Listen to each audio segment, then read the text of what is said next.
My name is Stephen Melindwa, and I do hope that, as usual, you had a wonderful, wonderful weekend, although today is, of course Tuesday, and you are still going to have a good time as we always look to the future. Now, what have I got in today's program? I got two very interesting individuals here, but let me do this.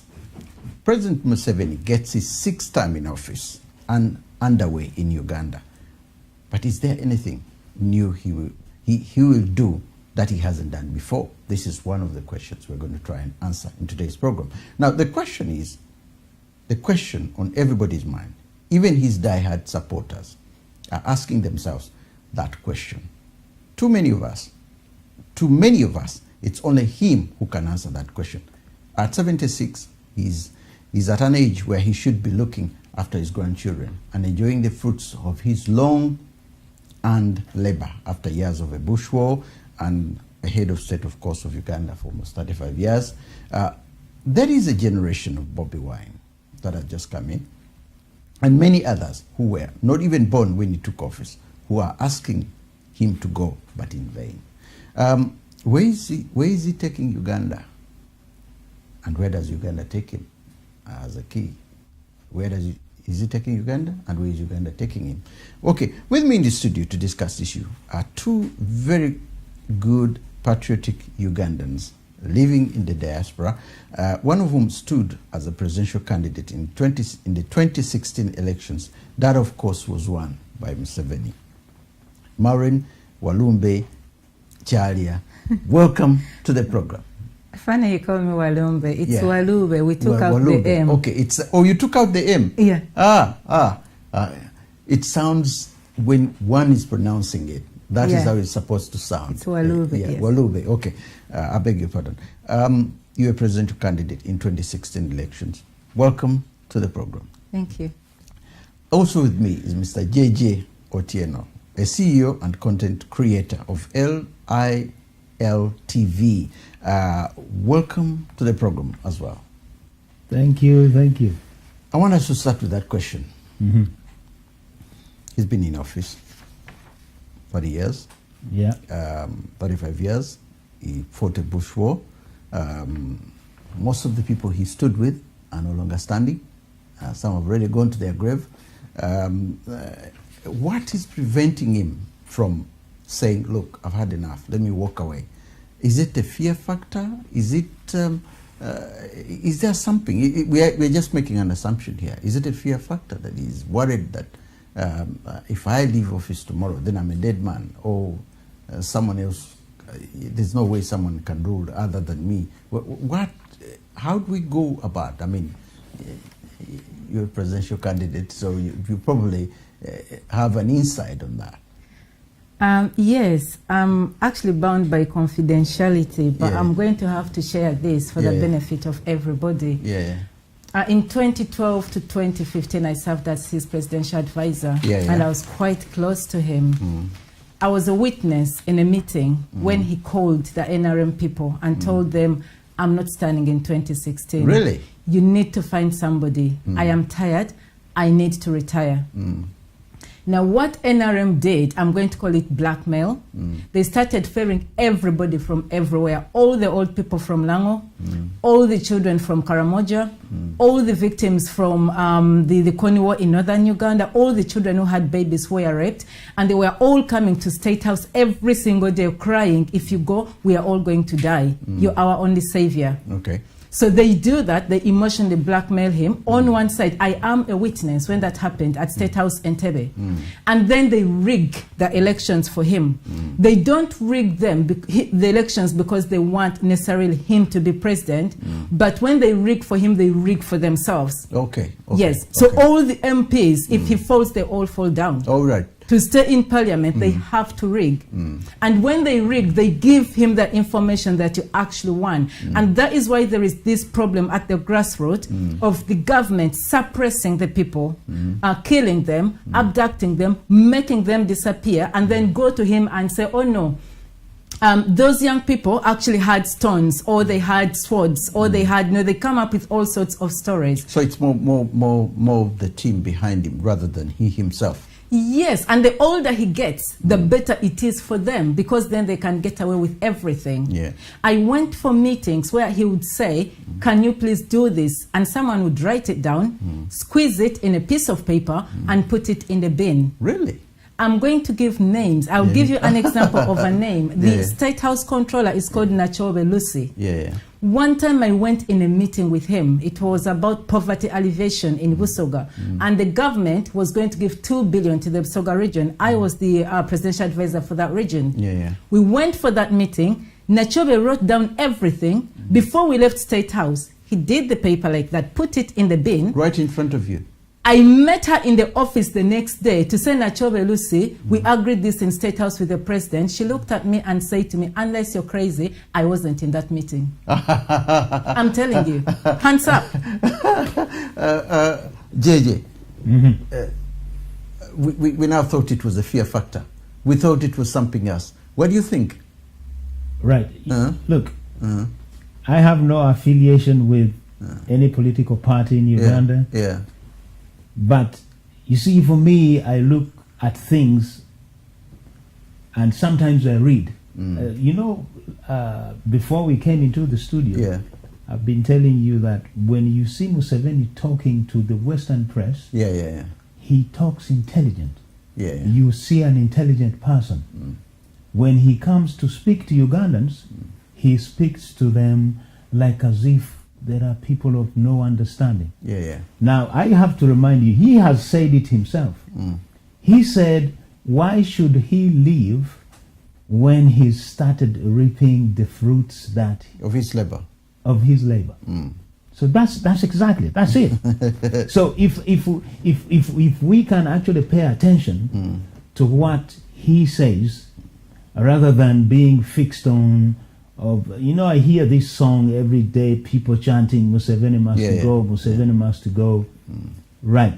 Yes, we know the man made promises, which is broken. And now we have got a presidential candidate here who is saying that there are She was an advisor, so she was in that position. So now you can actually see that maybe it could be true that he didn't want to stay, because he had said that the problem with African leaders is when they stay long in power. Stay long in power. So, but also the mentality of Africans as how we are. If you are okay, you see, if you are doing okay, say for example, if Museveni could just build schools, could build roads, hospitals, he could die. He could become a life president and people wouldn't care. So maybe I might actually support Princess Jalia here of what she's saying. So now you are hearing from someone who has been close to the president. Whereas others are still singing Museveni must go. So we don't understand all these things. We need really to understand the reasons of what he himself, let me repeat it again, he has said it, he cannot leave because now he's seeing that he's bearing fruit of what he started. But I have to come back to you now in terms of the time when you were campaigning in 2016 and they were the presidential race is a predominantly male race. There was hardly any woman except you. I was the only woman. You're the only woman there. Now, the issues of what you went through and what you found and what you fought and what you saw in terms of, say, any woman can try for tomorrow, because you're a role model now to certain women who are trying to enter that field. What would you advise anyone who is trying to go for that? For presidency? For the presidency in Uganda. To understand Uganda first. You cannot be a president of Uganda if you don't understand Uganda. My big brother asked me a question, how have you been? And I was like, you don't want to know. A few minutes ago, The last 1 year, I did not stand for presidency. It doesn't mean I haven't been in the race. I have. Yeah. And believe me, not in political, social, psychological. No, I've been at the spiritual arena, completely spiritual arena. Okay. I have understood that unlike the Western world, where you can go to the first world school and become a leader, in Uganda, we exist, but we exist concurrently with our culture and our history, and everything has to be respected. Museveni does that. Yeah. We, the young people, don't. For instance, I was faced with situations where I have to choose between Bobi Wine and Museveni. Yeah. Bobi Wine is arrogantly saying, if I become president, anybody who stands in my way has to go. Really? Yes, yes, especially NRM people. You know, the police, I'm going to deal with you. So and so, I'm going to deal with you. The court, I don't even want to be bothered. I am walking out. I'm going to the street. You saw all these things concurrently, like pride and arrogance. That is the word, you know?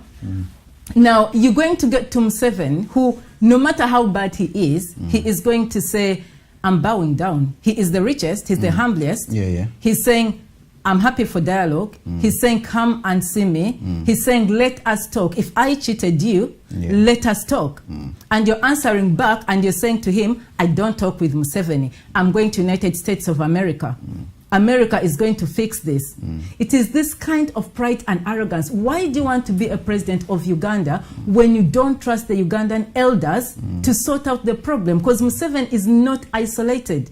Museveni has the elderly behind him. Museveni has the women behind him. And this is why the youth are getting a problem, because these women are the mothers for the youth. Yeah, but you've got to remember one thing.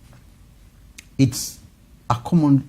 It's been the whole of the African continent, I think.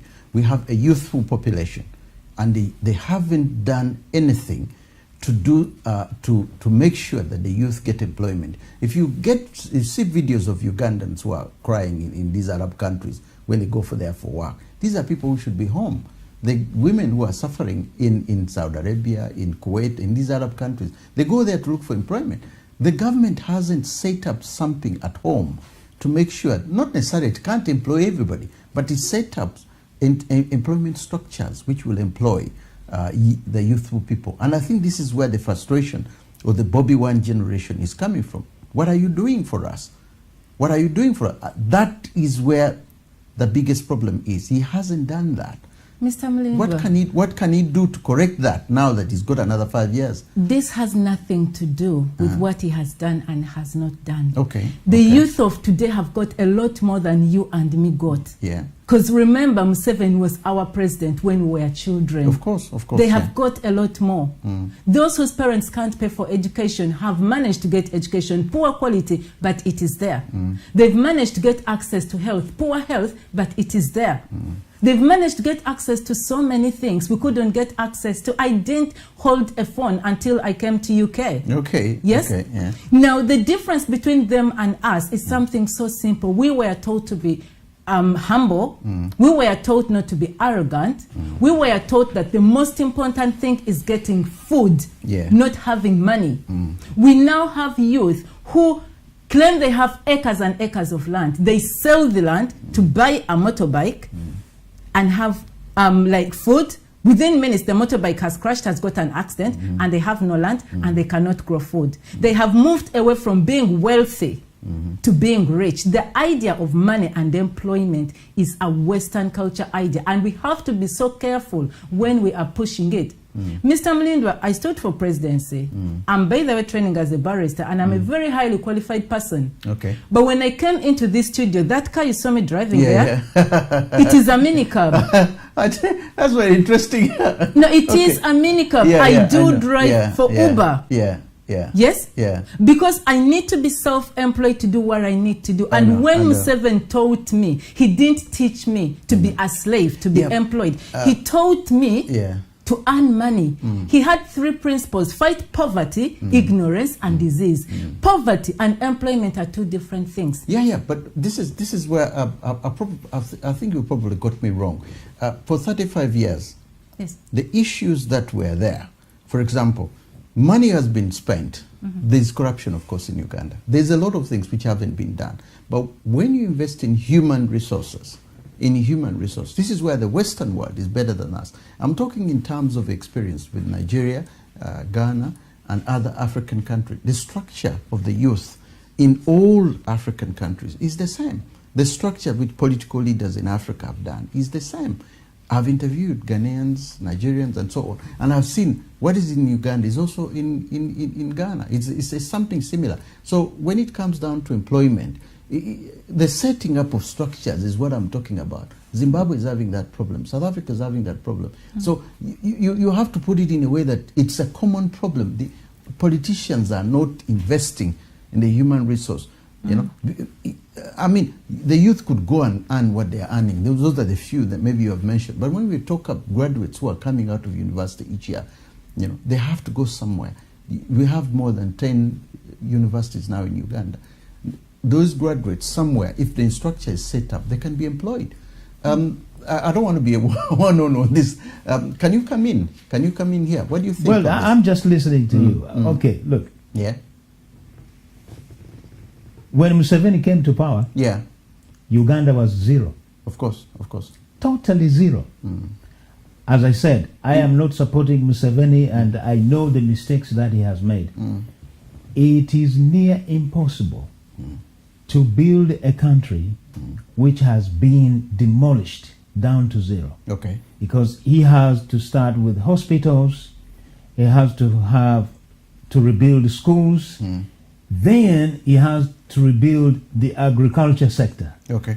Basically, everything was totally out.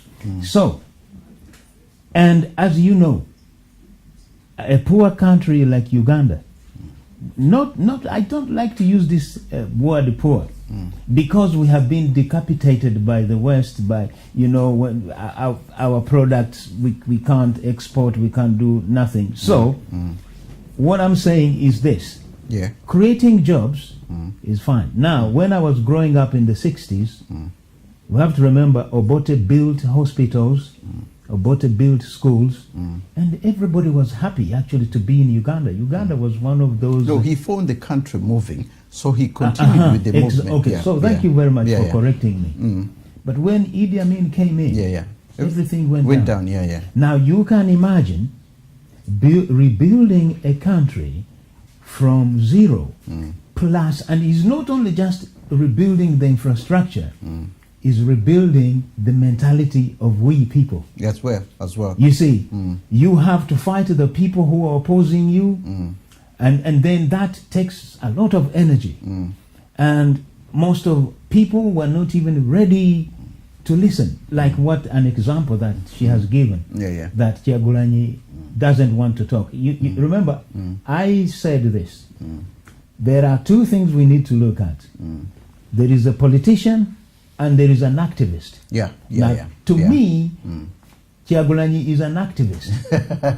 He does not have ideas that can rebuild a country. And even if he became a president, how can he do what he's talking about within 5 years? That is not possible. It is not possible. And seriously, if we are clever enough, we should be able to see that no, that is not possible. But Museveni's problem is one. You see, when you are in a position of leadership, you have to create an example. Probably 2 terms would have been enough, and then get somebody else but to carry on with his plans, because that's how plans here work. Now, I want to go back to the Kyagulanyi issue, because I've listened to speeches by Kyagulanyi, and I've listened to speeches by other people as well. Kiza Besigye and there's a very good Ugandan who is always on air. He stood as a presidential candidate as well. His name is Kabuleta. Kabuleta has very, very good, he has a very good mentality, and he has very good presentation when he's presenting what he sees. Now, when you combine all of them and you hear, the biggest mistakes in the whole of Africa, not just Uganda, is corruption. Now, the money that we are reading about every day that is going into the President's office, for example, are billions that the President's office needs, and billions that is being wasted on members of parliament and so on. That money could be what Kyagulanyi was saying, that some of that money could go into the other infrastructure of the government that will help the government. Because the first thing that Magufuli did is even cut down his own salary. He cut down on everything, on the government expenditure. He traveled to Ethiopia for the African Summit with about 7 people. Yet Uganda went with about 20 or 30 or 40. Kenya went with about 50. These huge delegations, Magufuli cut that. The expenditure, in short, what I'm saying is that there is a lot of waste which is used, especially in Uganda now. When you look at Buwumbi in Uganda, those are billions and billions, you know, being wasted in certain projects which are not actually coming up with anything. That money could go into other areas and would help. That is what Kyagulanyi and the other leaders are saying. What do you think of that? The money is stolen within State House. I would like to differentiate that from the president. I'm sorry, I'm going to sound as if I'm defending him, but I need to tell you the facts. Yes, I want his job, and I'm definitely coming in after him. I'm going to be the next president of Uganda by all standards. But I need to differentiate him from what is happening. Now, Museveni is a very humble man. Matter of fact, he does not eat meat. He does not eat bread. He only eats leaves and fruits. That is it. All the money that comes from government goes straight to Ugandans. I was in Rashtura when a bulb blew in Museveni's kitchen and a soldier used Uganda government money to change it. Honorable Kataha almost lost it and said, you Ugandans, I don't want you to spend your money on my property because you're going to come here and claim this is your property. Just a bulb in the house. Anything that they spent on their personal property is theirs. I was a witness. Let us get to State House. I had a project for Busoga. Museveni gave me 700 million for that project. By the time I got to Nachobe Lucy, the State House controller, the 700 had become 140. Yes, between the order and State House, and all the 700 was paid out. You couldn't go back to the president and say, even the 140. I said to Nachobe, listen, the people in Busoga and the people in Eastern and the people in North are so poor, and they have very good seedlings. It was a groundnut seedling project. If I get this 140 and take it to that part of the country, I'm still going to get the amount of seedlings I need. Nachobe said no.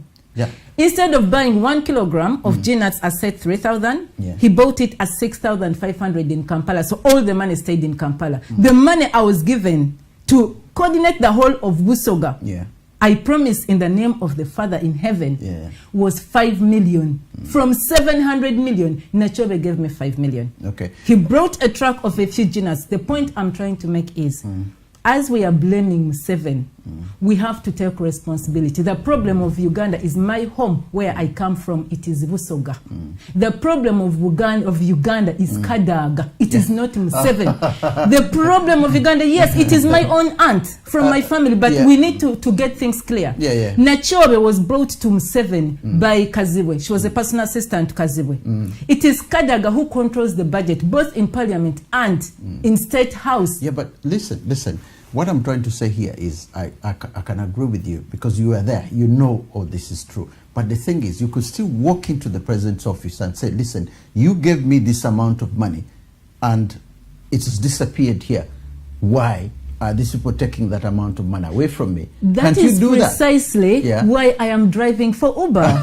Because I wrote a letter to him. I said, thank you so much for the offer of 700 million. I need to report that 140 was allocated and I received 5 million in cash. So they got angry and Kadaga chased me out of Busoga and subsequently out of Uganda. She even appointed me as an ambassador in the ministry of, I don't know that ministry for ambassadors, to be there, and signed a letter with the signature of Museveni, saying Museveni had fired me and reappointed me. When I met Museveni on the presidential debate, the presidential campaign debate, I was seated right next to him. He asked me, where did you go, my daughter? I said, but you fired me, you sent me a letter, you signed it. He said, Maureen, I don't drink and you know that. But even if I was drunk, I would never have fired you. So this comes back to incompetence within the system. The system is gone. The whole NRM. I get angry when anybody says Museveni must go. No, NRM must go. Can't he correct the system? No, he can't. It is too rotten. He's a prisoner within the system. He's a prisoner, and as he's getting older, it is getting worse and worse. That is why there is inconsistencies. If you need to understand him, you cannot take a statement out of context. You can never understand him that way. Museveni, I was one of the people who said to him, but why don't you just change the constitution and become a life president? He said, my daughter, I cannot break a legacy that I have established myself. I can't. You know? So he's that kind of a person at that level. But the problem is everybody around him is so broken that there is nobody within he can trust. And then the people outside like Kyagulanyi, whom he could trust, are so proud, so arrogant, they will not bow down to speak to him at their level. When I was young, if you spoke with an elderly, you had to sit or kneel down and speak at their level. Now, our youth need to stand up and shout over the heads. And that is something Museveni can't take. I can't take it. How can he take it? But I want you to come in here. We are looking at a prisoner as a president now. He is a prisoner. He is a prisoner. Well, is there a way we can get these chains off him? As I said, Ugandan politics are very complex. Right down from Mutesa. If you look at how the power changes in Uganda, you find, I am even wondering how come that Museveni's managed to stay all this long. This long, Because it's old, they need it. Right. They can do what they need. You see, you have just said that Kyagulanyi doesn't want to discuss with them. Anytime, I'm discussing these things on a daily basis with my trusted friends, of course, because I'm not a guy who likes to shout and stuff.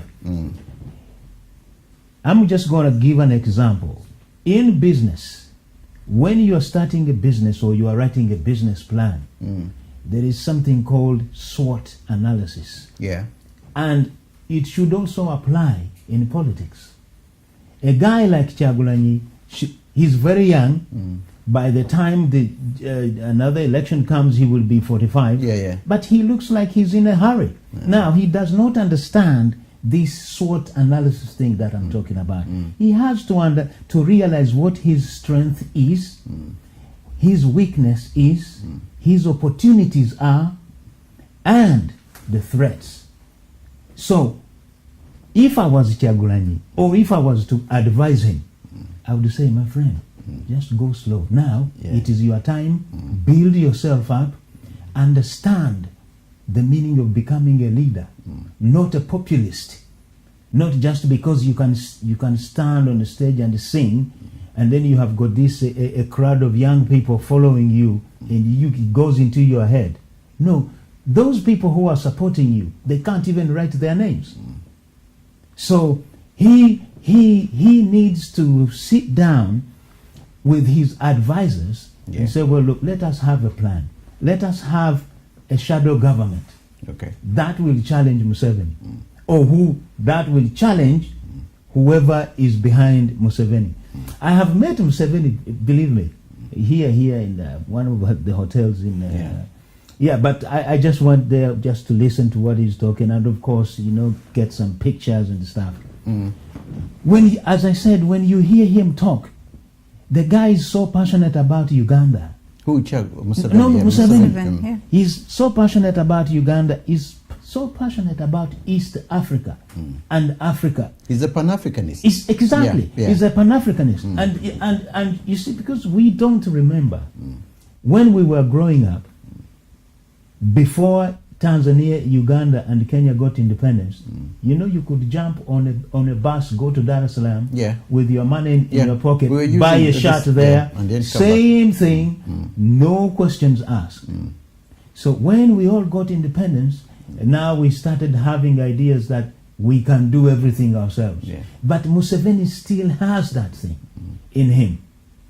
But his mistake, his major mistake, what he has made is staying in power for too long. Because look, Museveni, he could become even a multi-billionaire even if he's not a president.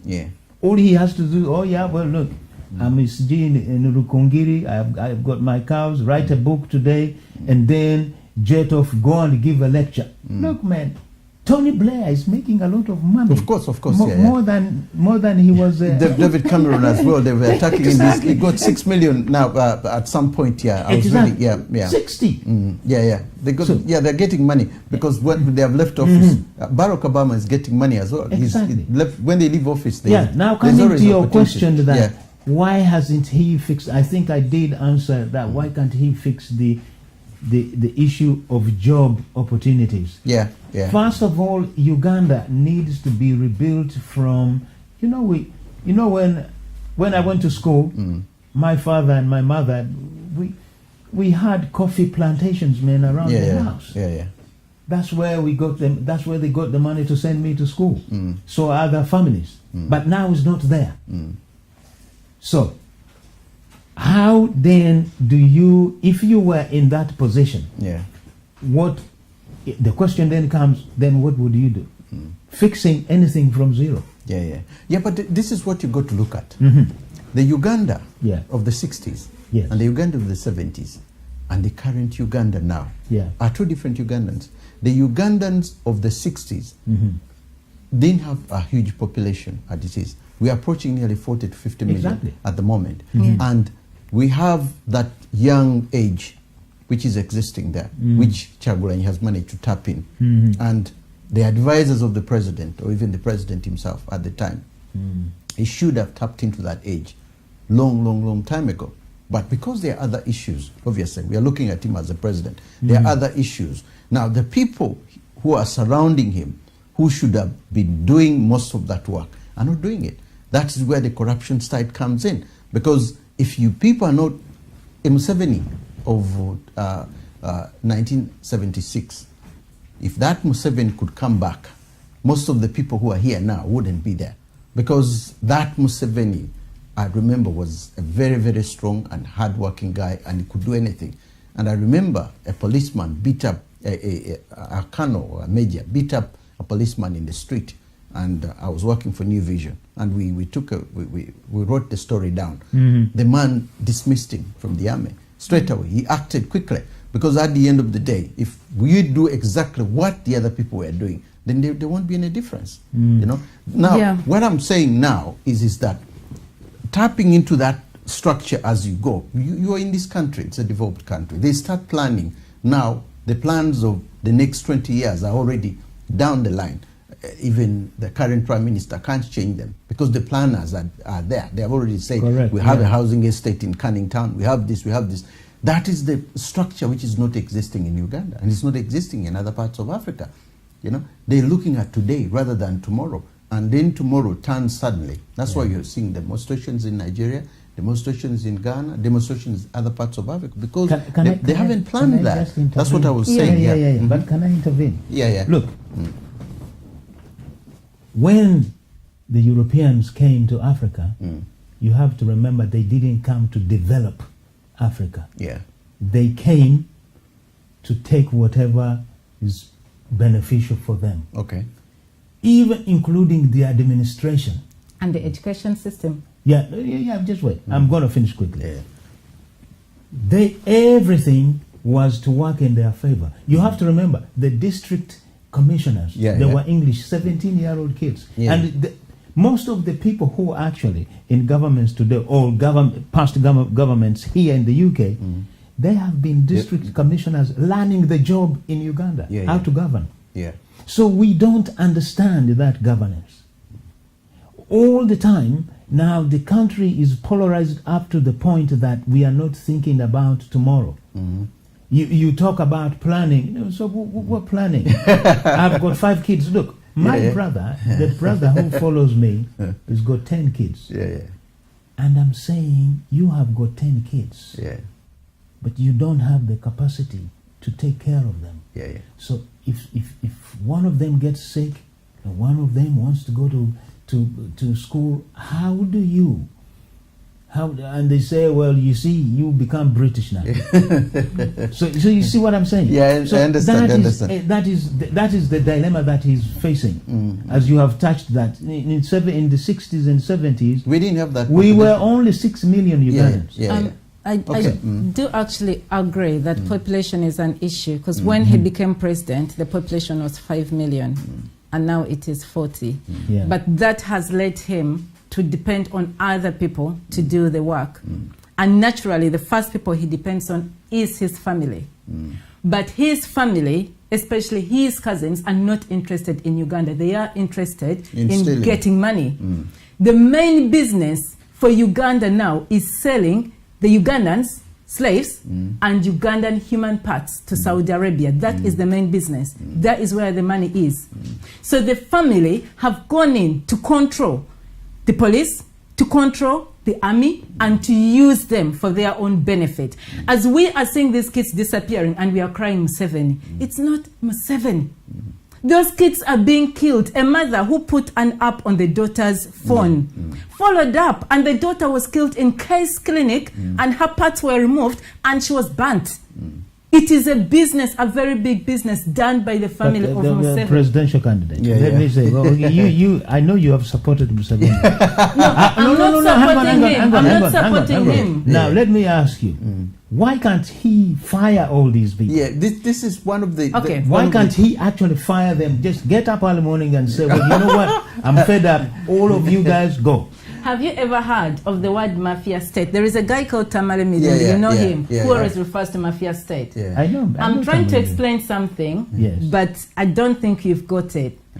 Me, you, him, and Museveni are in the same position. Right now, Uganda is being run by the mafia states.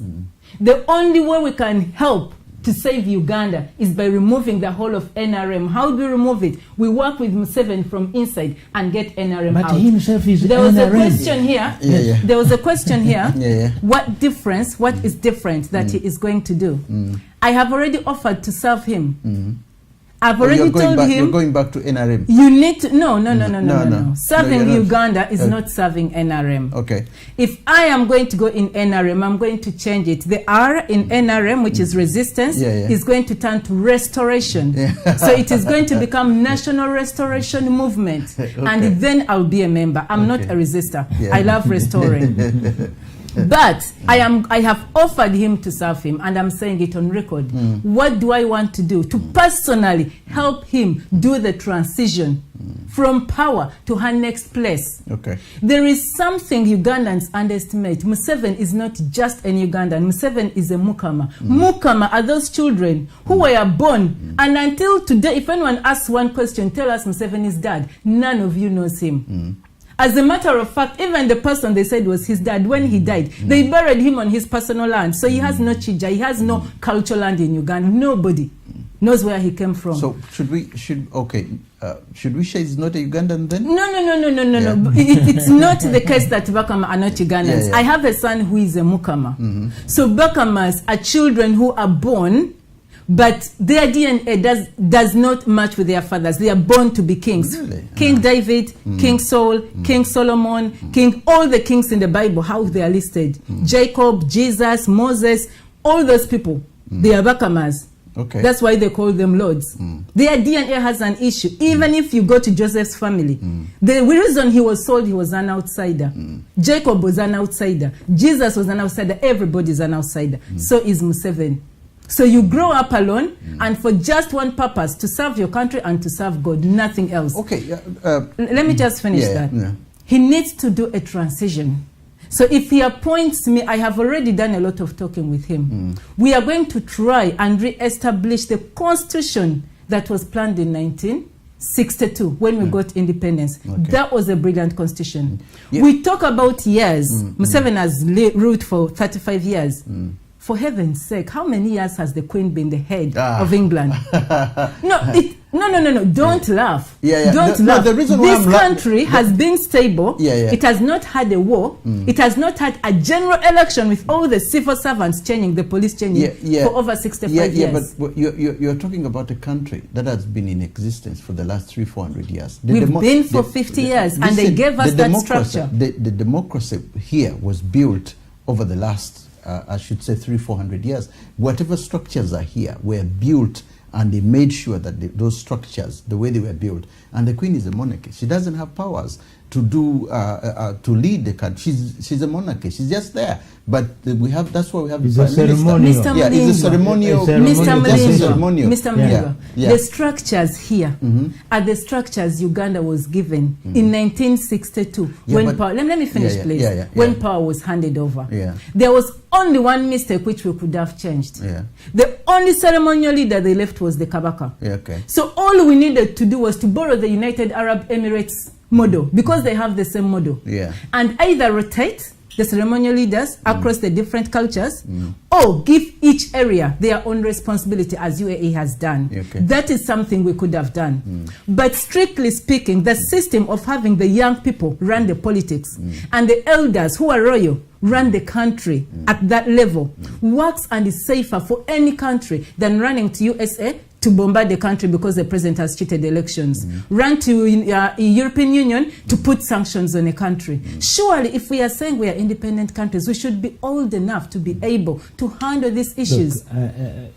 Look, I'm listening to what you're saying, and it's interesting. But the biggest problem that you have at the moment, you're forgetting that we have an army which is now built on a structure of an individual level, where the families, as you're saying, are mafias are involved. So the structure of you going back and seeing that constitution and so on, as it were, Uganda has moved on. It has moved on.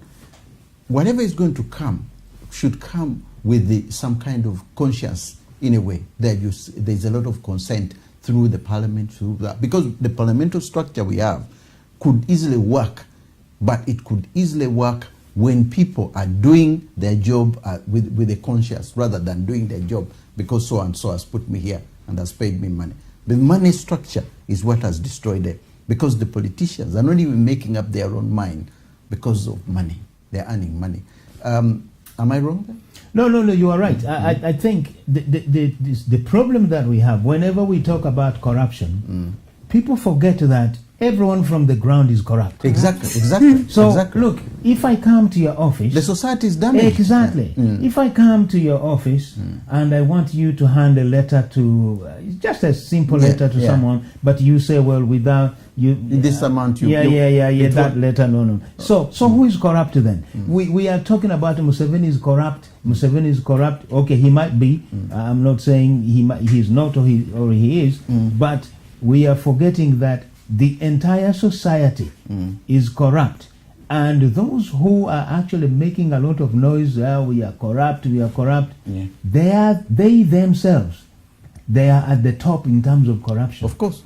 So how then, the solution is very simple for me. If it would been simple, a woman like I hear Kadaga is not the president of the country.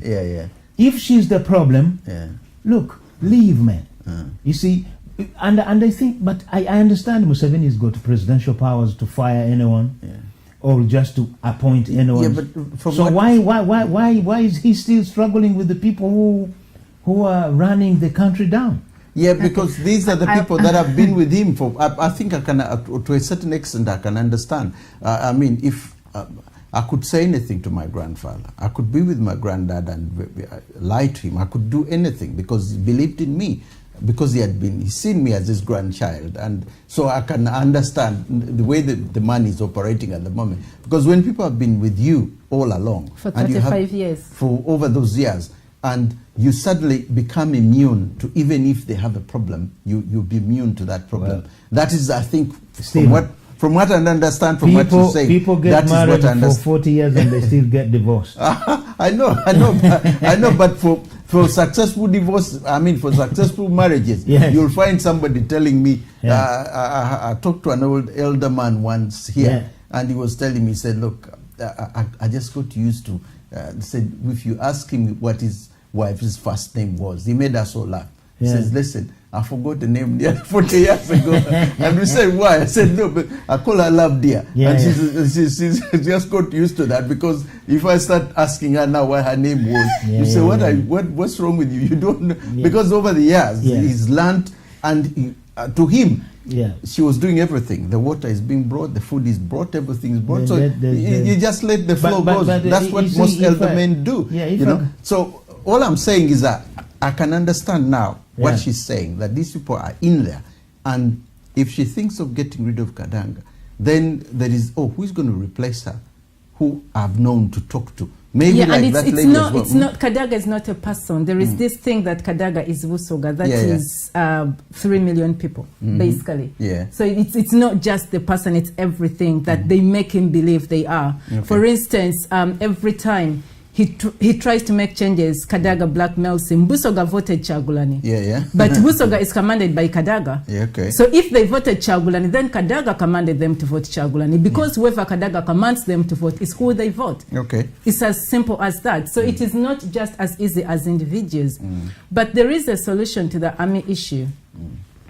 The same solution I'm trying to sell to the whole of Uganda. Let us build this council of elders. NRM has done a big job already. It has put kings, whatever, the traditional leaders back in place. But they're idle, they are not really doing anything. And yet they have a very powerful force, even if it's just to advise the government. So let us pull all these royal forces together. We put Museveni, because Museveni fits with them and doesn't fit with us. He sits with them just like the Queen here is, and we say, okay, you're the first reigning prince, but it is going to be automatic transfer. After 5 years, the next reigning prince is the Kabaka. As long as you put the Kabaka next to him, the transition is going to happen naturally. If you put Busoga Michalia, he will stay there for 30 years. But if after him it is Kabaka, if he doesn't leave, that is war. It is going to happen. And then after the Kabaka, the rotation goes 5 years, naturally, between the different regions for the ceremonial head of state. Meanwhile, let me tell you, I have heard Museveni speak. He's always talking about being ideological. Now, there is something that we don't understand. He says that the problem in Uganda is ideological. Confusion. Yes, it's ideological confusion. And also now, we are even now drifting into sectarianism. I'm a Munyoro, I'm a Nyankole, I'm a Muganda, I'm a Musoga. We are not actually saying I'm a Ugandan. Because Ugandan means being Mulindwa. This is what I'm saying.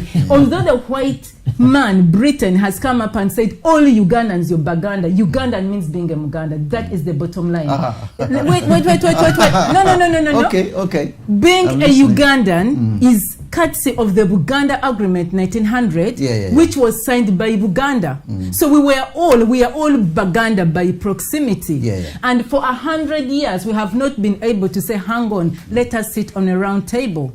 And this is not just a problem for Uganda, it's a problem of Africa as well. So I'm saying the Europeans came and messed us up, but they are not going to come and clean up our mess. Of course. So let us sit on that round table. If any of us could read the 1962 Constitution, it provided for everybody. Even things we are having now, Banyarwanda are foreigners from Rwanda. Rwanda is Uganda. Rwanda was cut off Uganda in 1900, and they fought fiercely to stay part of Uganda. And even half of them, all the Bachiga, all the people from Chisoro, all those are Banyarwanda. They are Ugandans, native Ugandans.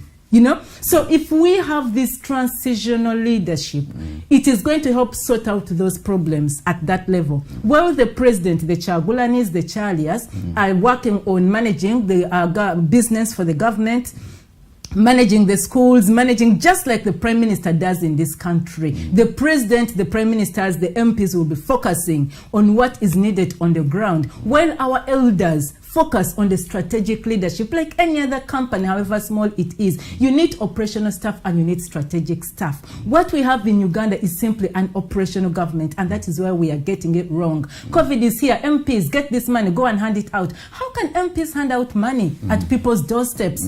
But they need the money themselves. Yes, we need the strategic structure set up, and nobody is coming from Europe to do it for us. We have to do it ourselves. But you see, you mentioned the army. I mentioned the army. the structure of Ugandan politics has always been, right now as we sit, the army seems to be the authoritarian force that we have. The recent elections, you could see that. They've been used negatively, and people have in their head what the police and the army are doing, though they can come. You can see drones happening now in Uganda. All those are negative effects. So when you're coming back to the people and you've been in power and you're seeing these things happening, the first thing that should have been sorted out is the army. If the army is neutral and is not based in anything, then maybe this would work. I know you're going to say the army. Something has come up.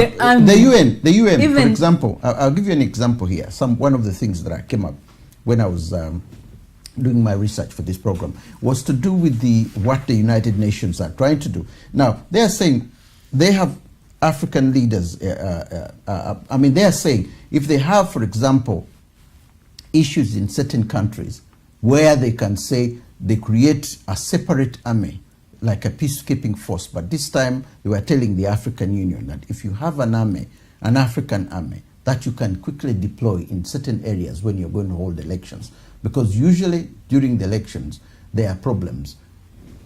Political parties are fighting, the government in power, of course, doesn't want to leave, and then there's a lot going on. So they said, okay, if we have an army that we can deploy in countries that we know usually have instability during the election, maybe we wouldn't have the issue of refugees running like the issue now in Ethiopia, like the issue in Sudan, and so on.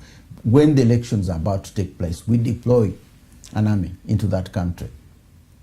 The elections are held peacefully. The army even helps. But this is an outside army. It's got nothing at all to do with the country, because these are neutral people. Go in, help with the elections. Whoever wins, then the army leaves afterwards, but paid by the UN. This some kind of peacekeeping force that should be. But now, of course, Africa is saying, what are you talking about?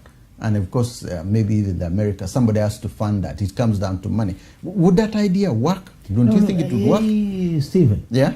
Yes, I have got a problem with UN every time. I have met... You know what? I'm sorry to cut you. I have met so many UN officials. Yeah. And to me, I always tell them straight, look, what are they, exactly, the question is, what are they talking about? We have got armies.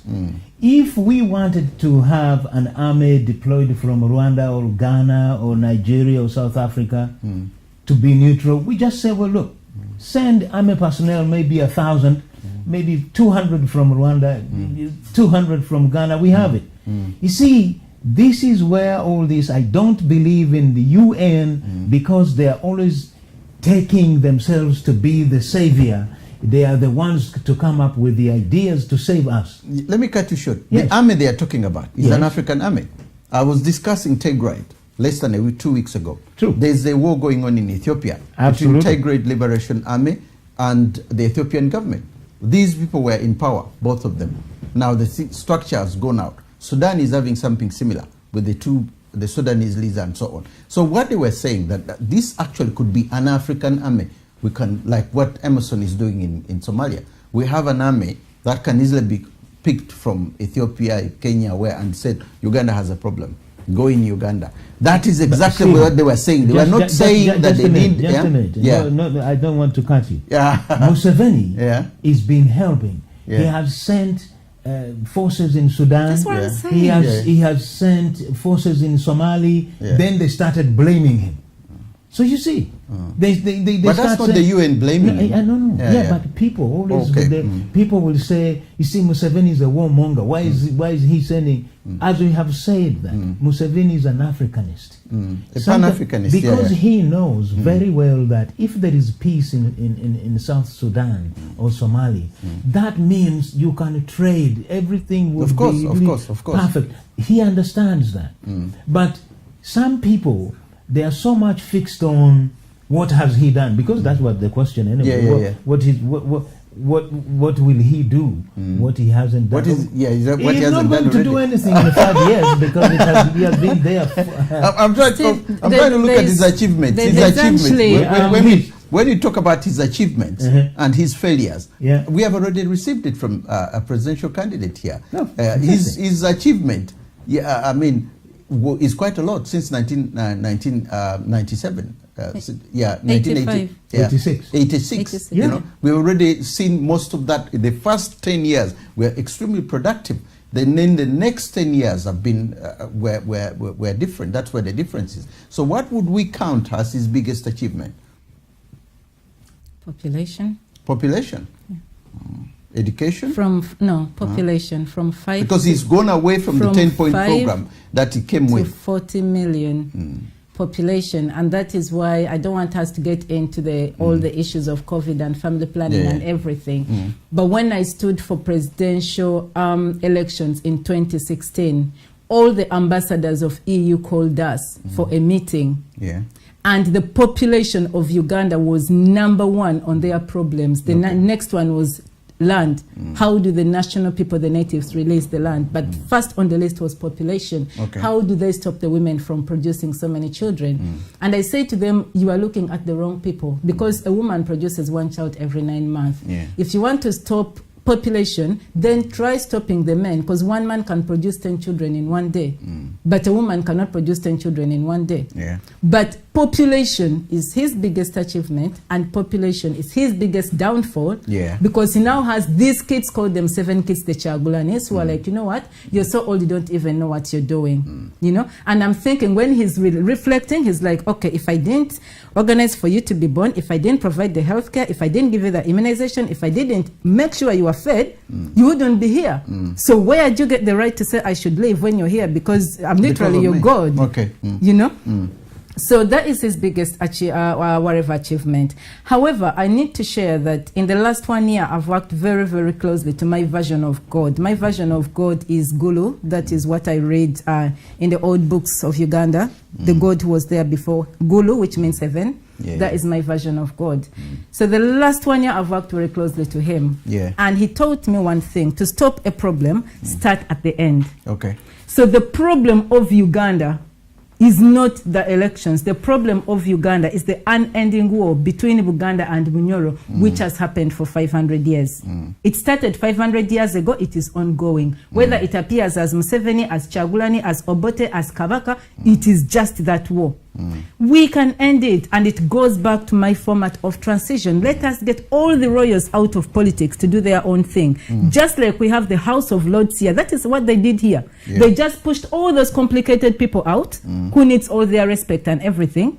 And then they left the commoners to do the work at the grassroots. And Uganda will move on. Every 4 years, different president, no issue. Right. Before we go, I just want to acknowledge a few people here. I know time is catching us up with us. Nana Ya Tweneba Asamo said, sad the leaders in Africa well, to me, it's purely tribalism everywhere. Then Okoth Godfrey, he says, there is a big generation gap between Museveni and the youth today.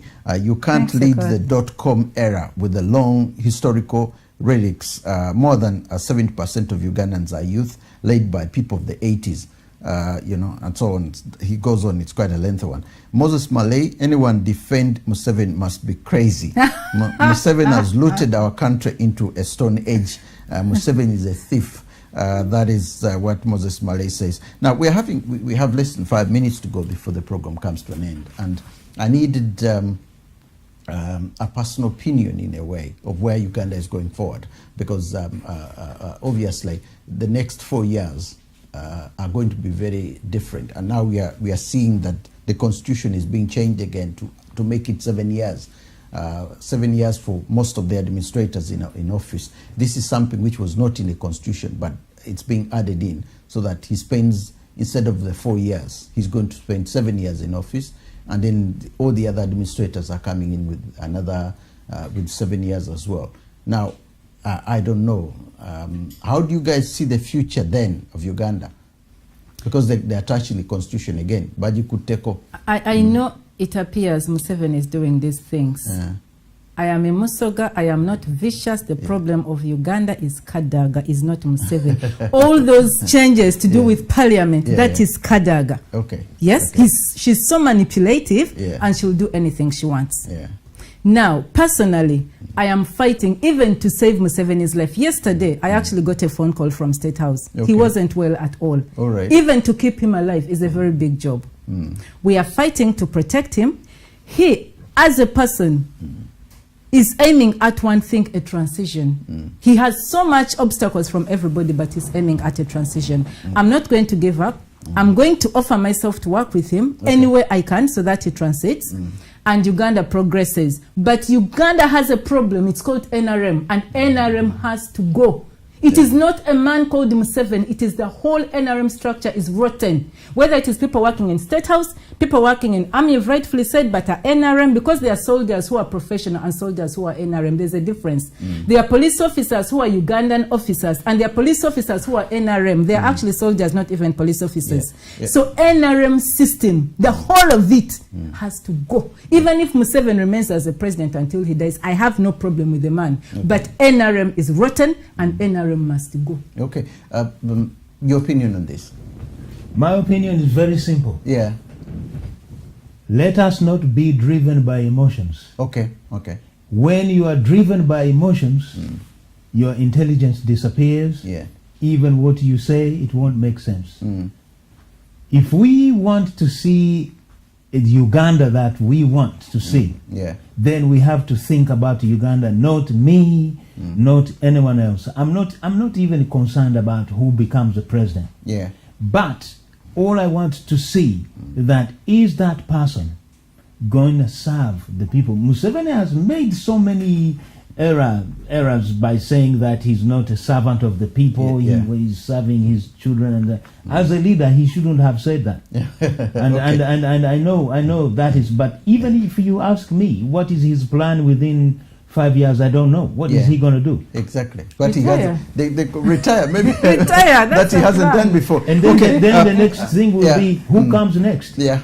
Well, we don't know. Exactly. We don't know what is going to happen next. God has the plans. Can I just say thanks to Okoth, Geoffrey, the one who sent a message, for being so supportive. It's been a trying time for me, so thank you for supporting me. Okay. I think we may need to get you back here. You have a lot to talk to tell us about as far as Uganda is concerned, and maybe the next elections you probably stand. I just want to wish you the best of luck, What I can promise you is the next elections are going to be peaceful, and there will be a new leader. I'll definitely be in the system. I am in the system already. I am leading Uganda. You could be the new leader. But I don't believe you have to be president to lead Uganda. Okay. Okay. I just want to say thank you very much to both of you for coming and obviously addressing this issue of the election and Museveni's next 5 years or 4 years in office, and I do hope I give him, from what we've heard, the best of luck in what is going to happen, and obviously do expect changes to happen over the next 4 years. We don't know what is going to happen. It's only God who knows that.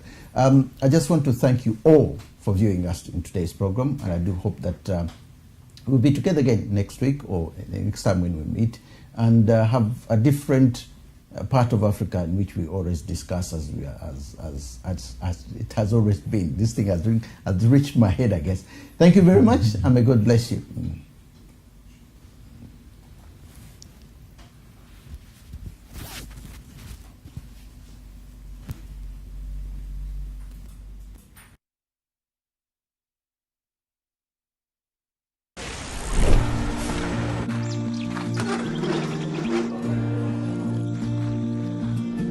At World Remit, we understand what the journey is about, how it can sometimes take a little distance to bring us a little closer together.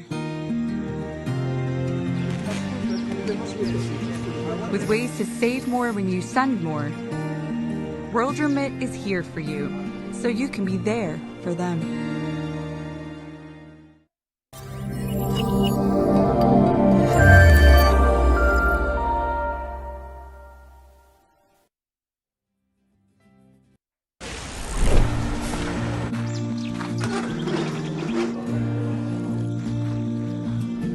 At World Remit, we understand what the journey is about, how it can sometimes take a little distance to bring us a little closer together.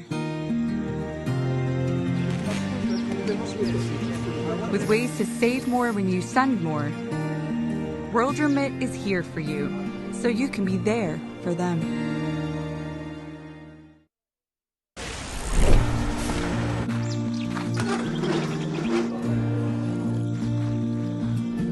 At World Remit, we understand what the journey is about, how it can sometimes take a little distance to bring us a little closer together. With ways to save more when you send more, World Remit is here for you, so you can be there for them.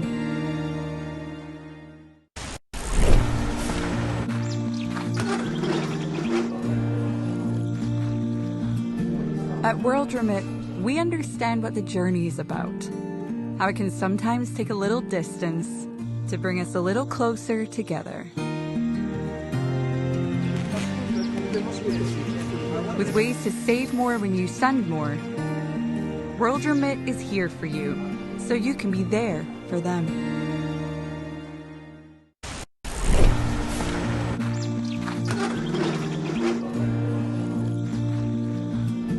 At World Remit, we understand what the journey is about, how it can sometimes take a little distance to bring us a little closer together. With ways to save more when you send more, World Remit is here for you,